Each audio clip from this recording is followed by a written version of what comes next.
Iran যুদ্ধের খরচ চালাতে অতিরিক্ত বাজেট চাইতে গিয়ে সিনেটে তোপের মুখে পড়লেন মার্কিন প্রতিরক্ষামন্ত্রী।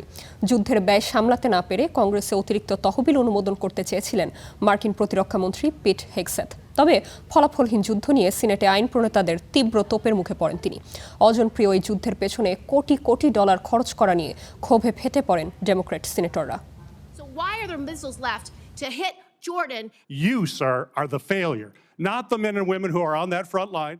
এভাবেই মার্কিন সিনেটরদের তোপের মুখে পড়েন মার্কিন প্রতিরক্ষা দপ্তর পেন্টাগনের প্রধান পিট হেগসেথ। ইরানের লাগাতার বোমাবর্ষণ আর সামরিক অভিযান চালাতে গিয়ে রীতিমতো দিশেহারা পেন্টাগন। ইরান যুদ্ধে এ পর্যন্ত যুক্তরাষ্ট্রের আনুমানিক ব্যয় ৩৭.৫ বিলিয়ন ডলার। তাতেও হিমশিম প্রতিরক্ষা দপ্তর। তাই অতিরিক্ত অর্থ চাইতে সিনেটরদের তোপের মুখে হেগসেথ।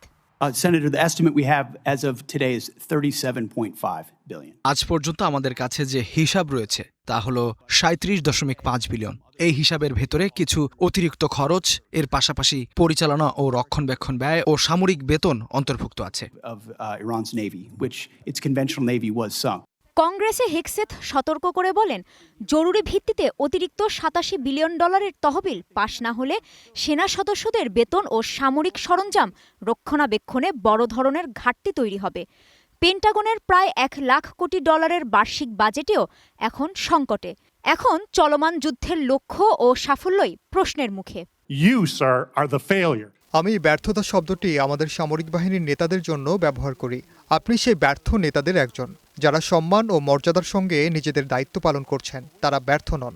কিন্তু যদি জয়ের কোনো কৌশলই না থাকে, তাহলে তাদের কেন অকারণে ঝুঁকির মুখে ঠেলে দেওয়া হচ্ছে?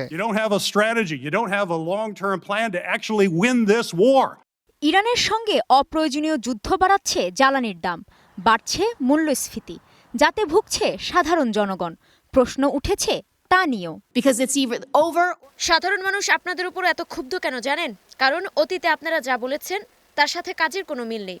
আপনারা বলেন যুদ্ধ শেষ, আবার বলেন শেষ হয়নি, বলেন 2 সপ্তাহ লাগবে, আবার বলেন লাগবে না, একবার বলেন ক্ষেপণাস্ত্র হামলা আর হবে না, অথচ আমাদের সেনারা মারা যাচ্ছে।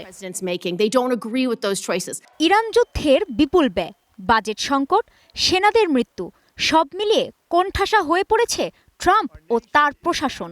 দরজায় কড়া নাড়ছে মধ্যবর্তী নির্বাচন। জনমত জরিপ বলছে সুবিধাজনক অবস্থানে ডেমোক্রেটরা। কাজী শাহরিন, স্টার নিউজ।